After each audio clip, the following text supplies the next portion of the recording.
অসমৰ কিছু তথ্য ইতিমধ্যে তিনিটা ভিডিঅ'তে দিয়া হৈছে। আজি video' ৪ৰ্থ number part.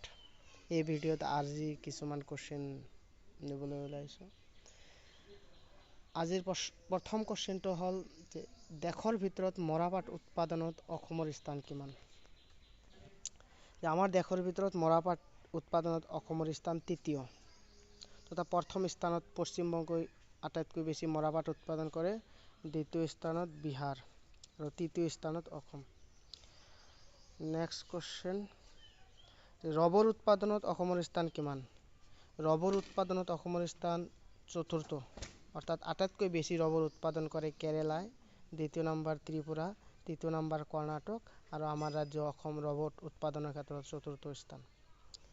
Next question, অসমৰ প্ৰধান নদী দুটা কি কি? ব্ৰহ্মপুত্ৰ আৰু বৰাক হ'ল অসমৰ দুটা প্ৰধান নদী। ইয়াৰ উপৰিও অসমত অসংখ্য উপনদী আছে। তাৰ পিছৰ কোৱেশ্চন হ'ল, আহোমসকলে কোনটো ভাষা গোষ্ঠীৰ লোক? আহোমসকল টাই ভাষা গোষ্ঠীৰ লোক। ইয়াৰ উপৰিও অসমৰ আন এটা ইম্পৰ্টেণ্ট কোৱেশ্চন যে land of red river and blue hill বুলি কোনখন ৰাজ্যক কোৱা হয়?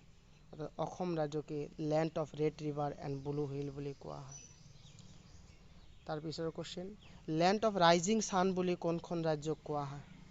যদিও আমাৰ ৰাজ্যৰ নহয় কোৱেশ্চনখন, তথাপিও দিছোঁ, বহুত ইম্পৰ্টেণ্ট কোৱেশ্চন। কোৱেশ্চনটো আকৌ কৈছোঁ, লেণ্ড অফ ৰাইজিং ছান বুলি কোনখন ৰাজ্যক কোৱা হয়? এই ৰাজ্যখন হ'ল উত্তৰ পূৰ্বাঞ্চলৰ এখন ৰাজ্য, অৰুণাচল প্ৰদেশ। আৰু এই ৰাজ্যখন উত্তৰ পূৰ্বাঞ্চলৰ ভিতৰত মাটিকালৰ ফালৰ পৰা বৃহত্তম। নেক্সট কোৱেশ্চন, গুৱাহাটীৰ দীঘলী পুখুৰী কোনজন ৰজাই খন্দাইছিল? অৰ্থাৎ ভগদত্তই গুৱাহাটীৰ দীঘলী পুখুৰীখন খন্দাইছিল।